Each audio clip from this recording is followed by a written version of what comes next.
സമാനതകളില്ലാത്ത ഒരു ദുരന്തമാണ് അഹമ്മദാബാദ് വിമാനത്താവളത്തിന് സമീപം സംഭവിച്ചത് ഇന്നലെ. ആ വിമാനാപകടത്തിൽ 242 പേരിൽ 241 പേരും വിമാനത്തിനുള്ളിലുണ്ടായിരുന്ന 241 പേരും മരിച്ചു. ഒരാൾ മാത്രമാണ് രക്ഷപ്പെട്ടത്. എന്തായിരിക്കും സാർ ഈ വിമാനാപകടത്തിന് കാരണം?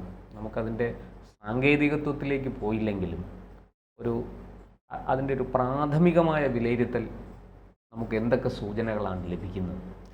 പ്രശാന്ത്, ഈ ഒരു കാലത്തായിരുന്നു ഈ വിമാനയാത്രയും വിമാനവും ഒക്കെ വളരെ അപ്രാപ്യമായിട്ട് നിന്നിരുന്നത്. ഇന്ന് ആരും സാധാരണക്കാരൻ പോലും വിമാനയാത്ര ചെയ്യുന്നവരാണ്, വിമാനം യാത്ര ആഗ്രഹിക്കുന്നവരുമാണ്. ഒരു കാലത്ത് സാധാരണക്കാരൻ ആ ഒരു മേഖലയിലേക്ക് ആലോചിക്കുക പോലും ചെയ്യത്തില്ല. ഈ പ്ലെയിൻ പോകുന്ന ശബ്ദം കേൾക്കുമ്പോൾ ഞാൻ ഓർക്കുന്നുണ്ട്, നമ്മുടെ നാട്ടിൻ പ്രദേശങ്ങളിലൊക്കെ ആൾക്കാർ വീട്ടിനകത്തുനിന്ന് ഇറങ്ങി പുറത്തു വന്ന് ഇങ്ങനെ ആകാശത്തേക്ക് നോക്കി നിൽക്കും. ഹെലികോപ്റ്ററാണ് വരുന്നതെങ്കിൽ വലിയ മുഴക്കം ശബ്ദം ഉണ്ടാകും. അപ്പോൾ അന്നൊക്കെ ആൾക്കാർക്ക്, കുട്ടികൾക്ക് മാത്രമല്ല മുതിർന്നവർക്ക് ഇതൊരു കൗതുകമായിരുന്നു എന്നുള്ളതാണ്. വിമാനം കാണുന്നത്, ഇത് എങ്ങോട്ട് പോകുന്നു, എവിടെ നിന്ന് തിരിച്ചു എന്നൊന്നും അറിയത്തില്ല. ആകാശത്തിലൂടെ ഇങ്ങനെ യാത്ര ചെയ്ത് പോകുന്ന ഒരു അത്ഭുതം തന്നെയായിരുന്നു. അപ്പോൾ ഇന്നലെ ഉച്ച മുതൽ എല്ലാവരുടെയും സംസാരം, ശ്രദ്ധ ഇതിലേക്ക് തന്നെയാണ്.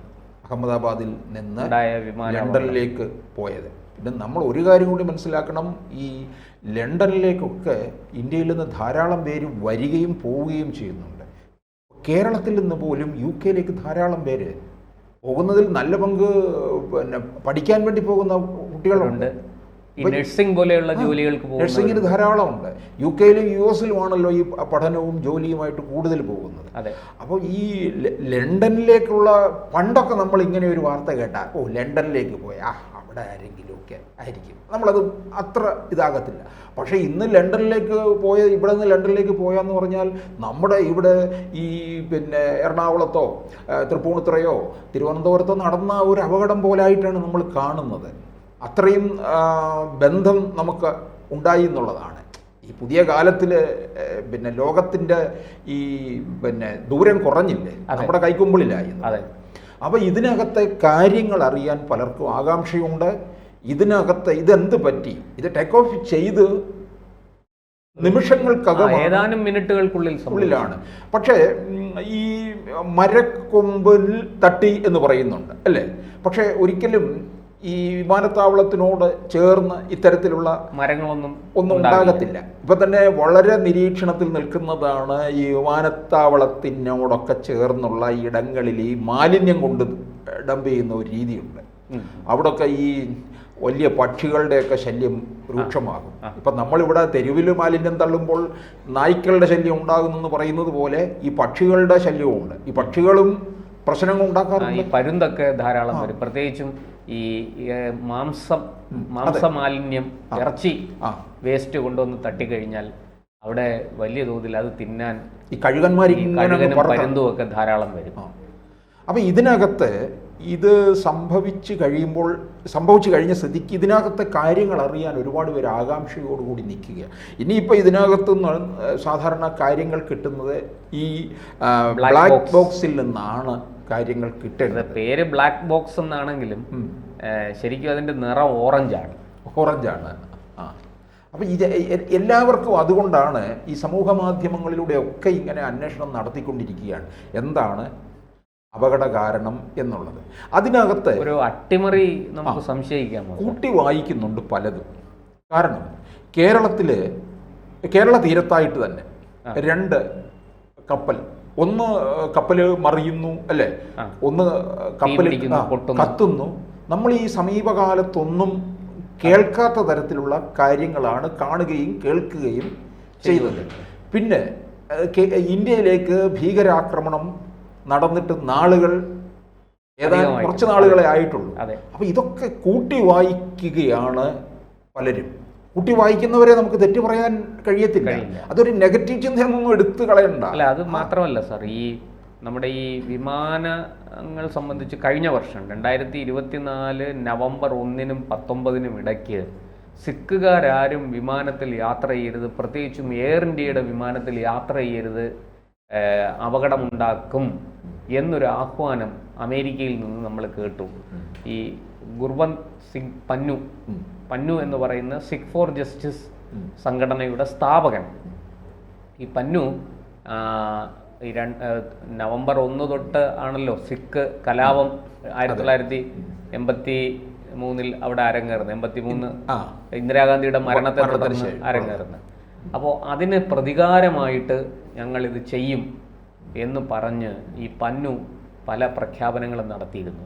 മാത്രമല്ല ആ കാലത്ത് വലിയ തോതിൽ വിമാനങ്ങൾക്ക് നേരെ ബോംബ് ഭീഷണി ഉയർന്നിരുന്നു. ഡൽഹിയിലും മറ്റുമൊക്കെ നിരവധി വിമാനങ്ങൾ യാത്ര റദ്ദാക്കുകയോ മണിക്കൂറുകൾ വൈകുകയോ ചെയ്തിട്ടുണ്ട്.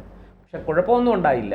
എങ്കിലും എപ്പോഴും ഇന്ത്യ വിരുദ്ധ നിലപാട്, ഇന്ത്യയെ കൊല്ലുക എന്നൊരു സ്ലോഗൻ തന്നെ നിരന്തരം ഉരുവിടുന്ന ഈ പന്നുവിനെ പോലെയുള്ള ആൾക്കാർ വിദേശത്തിരുന്ന് നിയന്ത്രിക്കുന്ന ഈ ഇന്ത്യയിലെ ഖാലിസ്ഥാൻ തീവ്രവാദം, ആ ഖാലിസ്ഥാൻ തീവ്രവാദത്തിന് ചുക്കാൻ പിടിക്കുന്ന ആൾക്കാരെയൊക്കെ നമ്മൾ വലിയ സൂക്ഷ്മമായിട്ട് ജാഗ്രതയോടെ നിരീക്ഷിച്ചു പോരുകയാണ്. ഇവരിത്തരത്തിൽ എന്തെങ്കിലുമൊക്കെ പ്രശ്നങ്ങൾ ഉണ്ടാക്കും എന്ന് നമുക്കറിയാം. അതുകൊണ്ട് തന്നെ ആ സംഘടനയുടെ പ്രവർത്തനങ്ങളെ അതിസൂക്ഷ്മമായി നിരീക്ഷിച്ച് പോരുന്നുണ്ട്. അതുപോലെയുള്ള ഈ പന്നുവിൻ്റെയൊക്കെ ആ പഴയ പ്രസ്താവന ഇപ്പോൾ ഈ അപകടത്തിൻ്റെ വെളിച്ചത്തിൽ, ആ പശ്ചാത്തലത്തിൽ അത് വലിയ തോതിൽ പരിശോധിക്കപ്പെടേണ്ടതല്ലേ? ആണ്. കാരണം ഇത്തരത്തിലുള്ള ഭീകരാക്രമണങ്ങൾ ലോകത്ത് പലയിടങ്ങളിലായിട്ട് പല രീതിയിലും നമ്മൾ കാണുകയും കേൾക്കുകയും ചെയ്തിട്ടുള്ളതാണ്. ഏറ്റവും ഒടുവിൽ നമ്മൾ പഹൽഗാമിൽ കണ്ടത്, ഇന്ത്യ അതിന് തക്കതായ മറുപടി കൊടുത്തു. പക്ഷേ അവിടെയൊക്കെ പിന്നെയും ഈ ഭീകരവാദികൾക്ക് പക എന്ന് പറയുന്ന ഒരു കാര്യമുണ്ട്.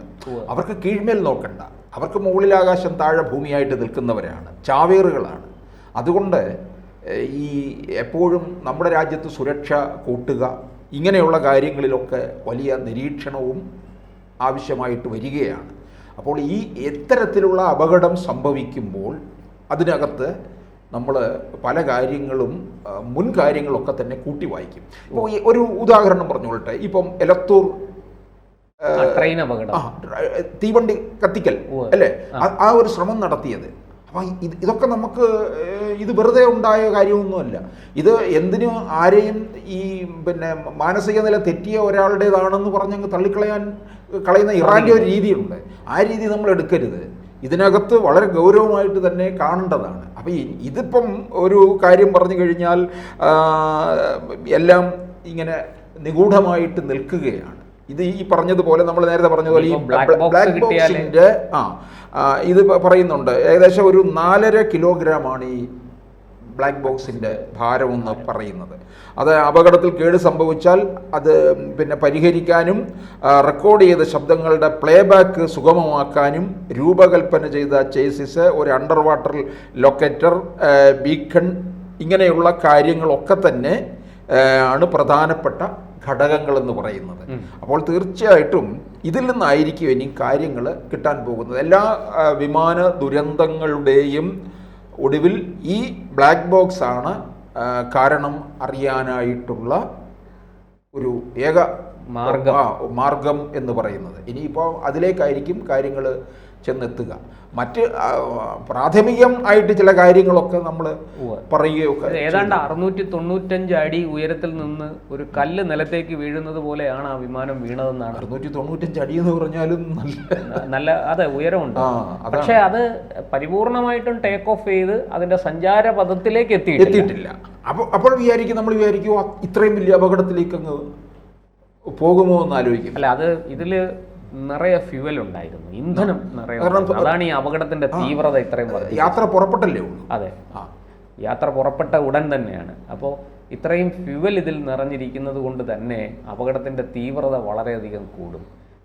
തീർച്ചയായിട്ടും ഈ 242 യാത്രക്കാരും ആ വിമാനം. പിന്നെ വേറൊരു കാര്യം നമ്മൾ അറിയേണ്ടത്, എപ്പോഴും ടേക്ക് ഓഫ് സമയത്തും അല്ലെങ്കിൽ ലാൻഡിങ് സമയത്തും ഒക്കെയാണ് അപകടം കൂടുതലായിട്ട് ഉണ്ടായിട്ടുള്ളത്. അപൂർവമായിട്ട് മാത്രമല്ലേ ഉള്ളൂ ഈ പോകുന്നതിനിടയ്ക്ക് സംഭവിച്ചിട്ടുള്ളത്. ഏത് അപകടത്തിന്റെയും എടുത്ത് നോക്ക്, മാംഗ്ലൂരിലെ അപകടം, കരിപ്പൂരിലെ അപകടം, ഇതെല്ലാം അങ്ങനെയായിരുന്നു എന്നുള്ളത്. ബാംഗ്ലൂരിൽ നടന്നത് ഒരു ചലച്ചിത്ര നടി 2004 തെരഞ്ഞെടുപ്പ് സമയത്ത്, അത് 2004 തെരഞ്ഞെടുപ്പ് സമയത്ത് സൗന്ദര്യ എന്ന് പറയുന്ന BJP വേണ്ടി പ്രചാരണം നടത്തി. അത് പക്ഷേ അവരും ഏതാനും സഹായികളും ഒക്കെ ഉണ്ടായിരുന്നുള്ളൂ. ഇത്രയും യാത്രാവിമാനമല്ലായിരുന്നു. തെരഞ്ഞെടുപ്പ് പ്രചാരണത്തിന് വേണ്ടി അവർ ഉപയോഗിച്ചിരുന്ന വിമാനമാണ്. പക്ഷേ ഈ പറഞ്ഞതുപോലെ ഇതൊരു വലിയ അട്ടിമറി സാധ്യത ഇതിൻ്റെ പിന്നിൽ നമ്മൾ തള്ളിക്കളയേണ്ടതില്ല. അത് അന്വേഷിക്കപ്പെടേണ്ടത് തന്നെയാണ്. അപ്പോൾ ദുരൂഹത ഏറുന്നു എന്നുള്ളതാണ്. അതെ.